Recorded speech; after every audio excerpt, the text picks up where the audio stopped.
All right, hello, fifth year construction people. This is your second question this week on the installation chapter, where it's still an ordinary level question, and next one will be a higher level question. I gave you last year's ordinary level installation question, which was question 2.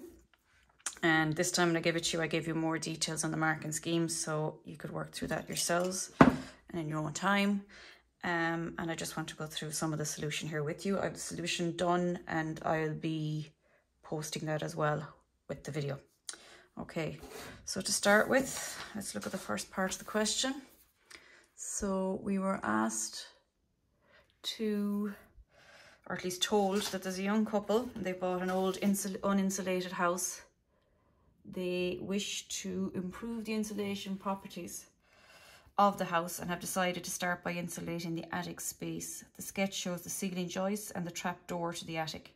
The ceiling joists are 200 by 40 millimeters. Okay, so the first thing is, this is an uninsulated house. It's not even that it has been insulated in the past and needs to be upgraded.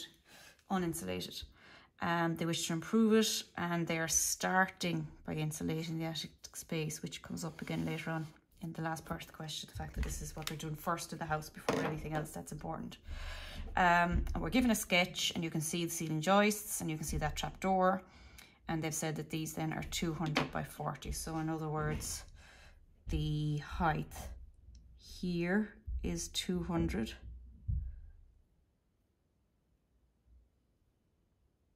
and then the width at the end then there is the 40 millimeters.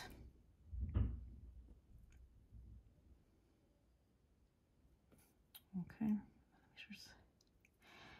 draw a large freehand sketch of the triangular attic space. Then on your sketch, show the typical design detailing. So triangular attic space sketch. Now that's important. The question we had the last day, the diagram for that question, the answer we gave for that question, which I don't have to hand at the minute, would actually work here as well, except for the fact that they've asked you to do it from the side or from the view of the triangular attic space. So on your sketch then, show the typical design detailing necessary to highly insulate the attic at ceiling joist level. So they're being kind of specific. So it's design detailing that's necessary to highly insulate the attic at ceiling joist level. And they want you to recommend a preferred insulation type and give its typical thickness. Now, I'm going to add something extra to this question, which we didn't do the last day. And that is, I'm going to put a star anywhere that I have to provide an answer. So going back through it again, insulated house, start by insulating the space. Sketch shows the ceiling joist and the joist of this. Draw a large. So draw a large is a job. So star there. There's their first job. Draw a large sketch of the triangular attic space. That's the same job. Then on your sketch, design detailing is required, or at least details.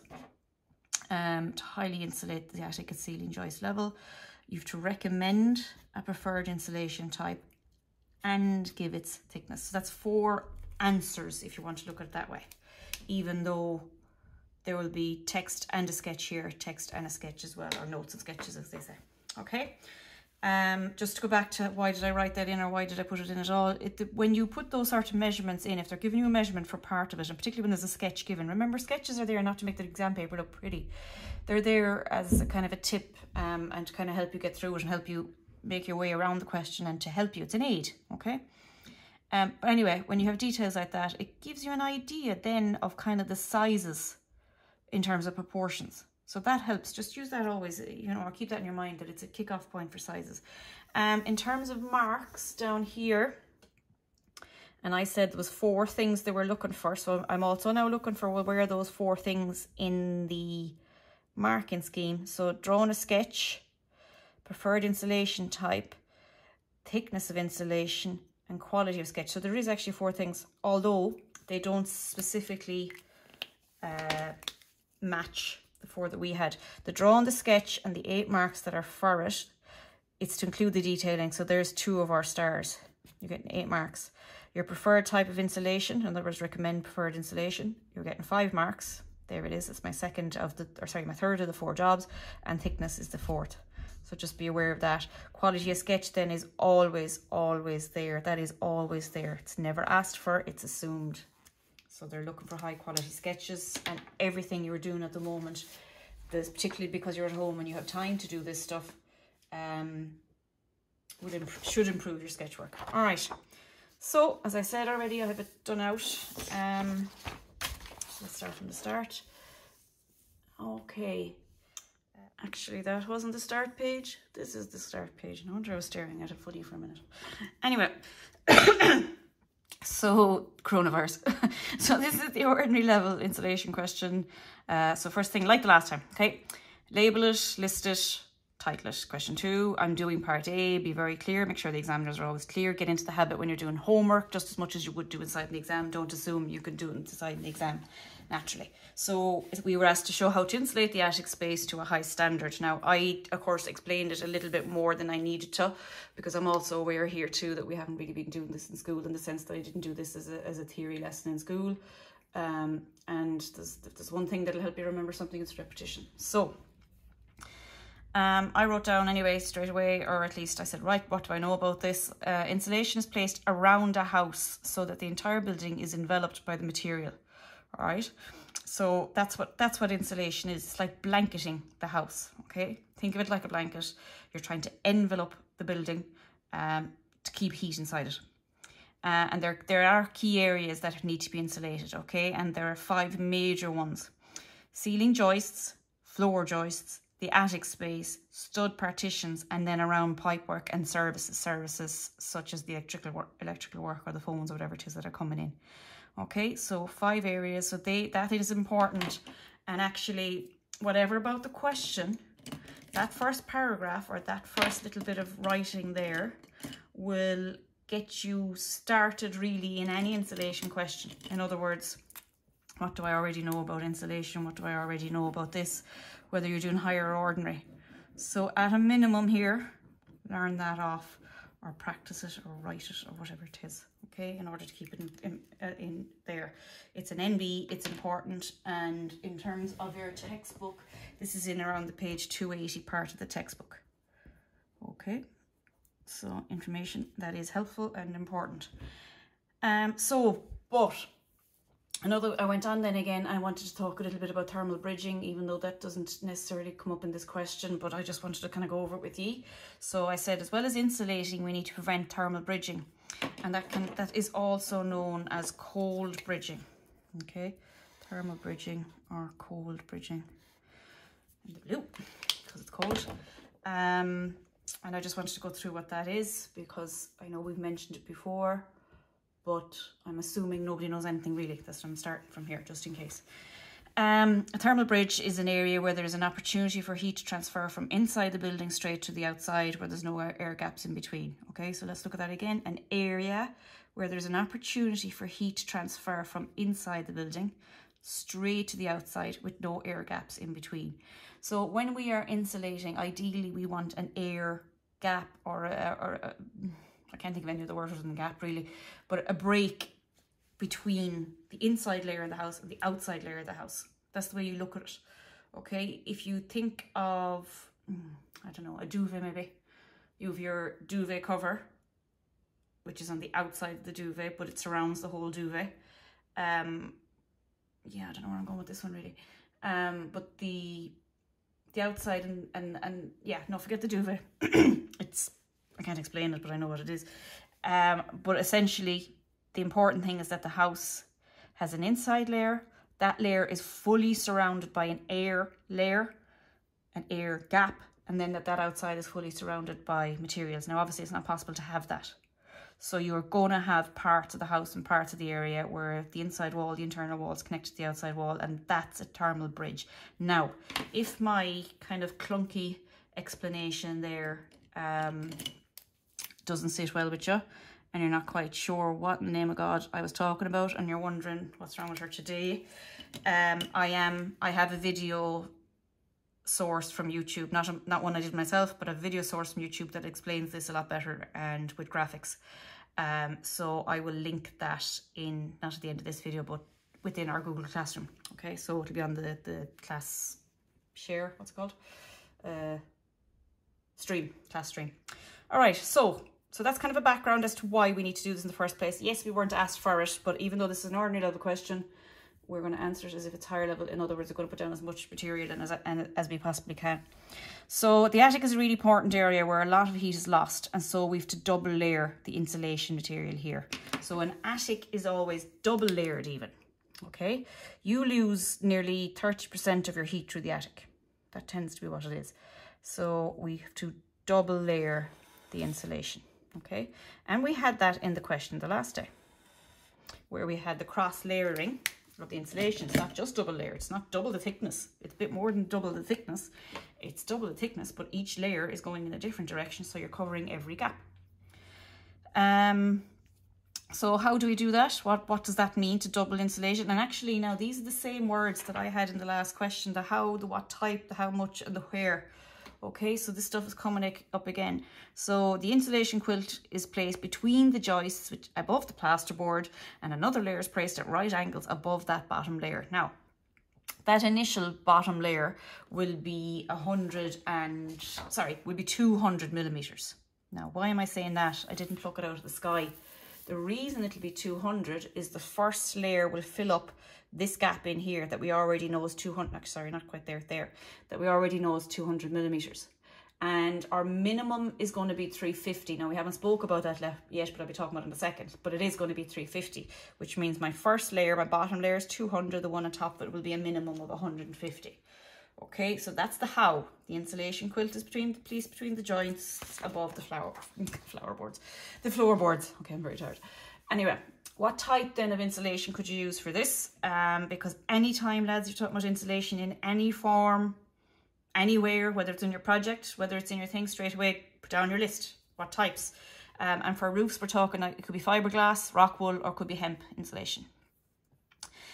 Then how much, and I mentioned a second ago, it has to be a minimum thickness of 350 millimeters, okay? Highlight that, remember that, learn that one off. Minimum of 350 for roof, okay?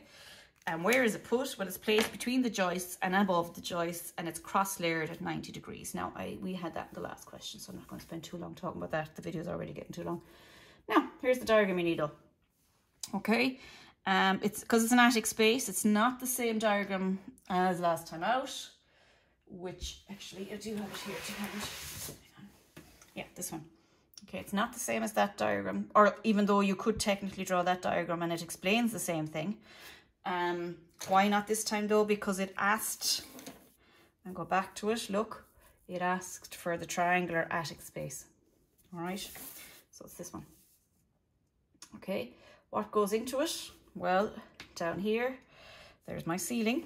I probably could have made this a bit bigger now, to be honest, or the timber a bit thinner, but anyway, it doesn't matter. I'm showing two layers. They're both going in this direction, no gaps or no meeting points. I just highlighted the insulation using my symbol, and you'll notice that one is thinner than the other because one is 150 and one is 200. So actually, the two layers, which is in a minimum of thickness 350, and actually what I probably should have written in there, that is 200 plus 150 millimeters. Okay, so two layers. Anything else there now before I move on? I don't think there is. Very simple diagram. Learn it, look at it, be ready with it for whenever the time comes. Point B there, or part B then of the question, so moving on. And this one asked you, said one method of insulating the trapdoor. So it's the first question is to insulate the trapdoor. Now I put down 3 different ways you could have done it. I also looked at the marking scheme and the solutions on this, and they 3 down as well, and to be honest I just put them down. But anyway, one is to actually fit a pre-insulated trapdoor. In other words, buy one that already has the insulation intact, so it itself is insulated. Or you can use layers of solid insulation fitted to the upper face, or layers of insulation glued to the trapdoor. Really all they want to see in terms of a diagram here. And actually there's our cross layering again. What they want to see in the diagram is just that you know how to do this. And everything you write, everything you draw is in order to show examiner that you know what you're talking about. They want to be able to give you marks. They're not in the business of taking marks off a young fella or a young lady. It's about giving them marks. So it's cross-layered.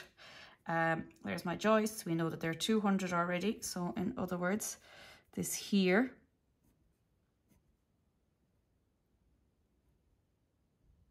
is 150 millimeters. Whereas this one at the other side, even though I don't have it as obvious on this now really, didn't really think of this ahead now, but this should be 200, so 2 layers. But what we're interested here really is the trapdoor. And you see, you might be saying, well, why are you drawing that? So every time you draw one of these, add information to it. You might get it, you might be something you've done wrong and you might be able to get marked for something else. Look, just get all the information you don't down on pages. And even separate to the exam, by writing this stuff down now, you're learning it. Every time you write it, you learn it. Every time you write it, you've had to go into your brain and said, well, what have I to write here? Oh yeah, source the information, write it down. So there's our trapdoor and layers of insulation glued to the trapdoor. Okay, so it's that one. Part B, the second method they have asked for, or no, the second thing they asked for is method of sealing. And look, diagram is very similar.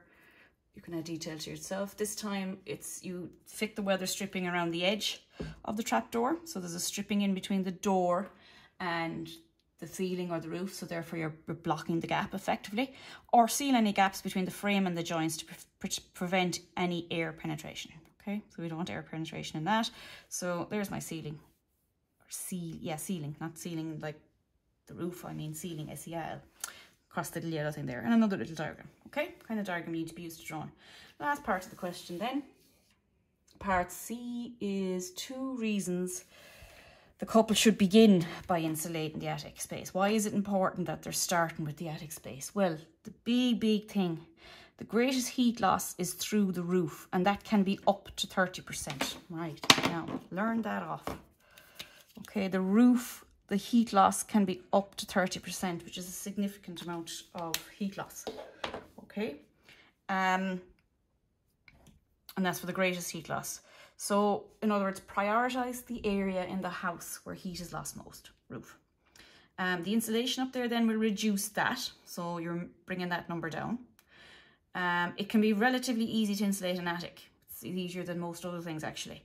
And you could do that yourself. It can be a self-build job, or the homeowner themselves might be able to do it, or can be able to do it. But really, why? Because the energy bills are reduced. If you're bringing down this number and you're reducing heat loss, well then the cost to you is being reduced. And at the end of the day, nearly every topic and piece of theory in your course eventually comes back around to saving money, whether it's through heat loss or, you know, insulating or burr or passive houses, whatever it is. It's all to do with reducing cost, and automatically then this is more energy efficient as well and climate friendly, etc. The last one then I wrote down is improves the burr rating, which is also a cost thing. If your burr rating is better in your house, it means that it will command a higher sale price, so you're raising the price. So yeah, there was, other than what I've written there was nothing else new in that. So that's the 2009 question and the 2019 question, which aren't too dissimilar. So, oh yeah, market scheme, I suppose, for the second bits, I didn't really discuss that. Part B said that the trapdoor was to be insulated. Sorry, now, where are we? Here. Oh yeah. Part B, the trapdoor was also to be insulated and well sealed. Using notes and sketches, show the insulation to the trapdoor and show also one method of sealing. And literally that was 5 and 5, and look at it, there it is again. Quality of sketch has come up yet again as being marked, and it's almost like it's a hidden mark. You didn't notice it was there. And it's 8, it's nearly half of the marks are for the quality of the sketch, nearly half. So you need to be practicing your sketches. That's why doing a model project can sometimes, not sometimes, but it can be a huge benefit to a pupil, because your sketching skills improve through doing the project. And then the last bit was discuss 2 reasons why the couple should begin by insulating. We had that, and look, it's just 3 and 3, and because there's no diagram required there, there was no quality of sketch marks. All right, so look, I hope that's okay. As I said, I will photograph and put up a picture, or put up a picture on Google Classroom for that, as well as, and to be honest, it's nearly the more important thing. Once you have the question done, have a look at the video I'll post from YouTube. Okay, all right, thank you very much.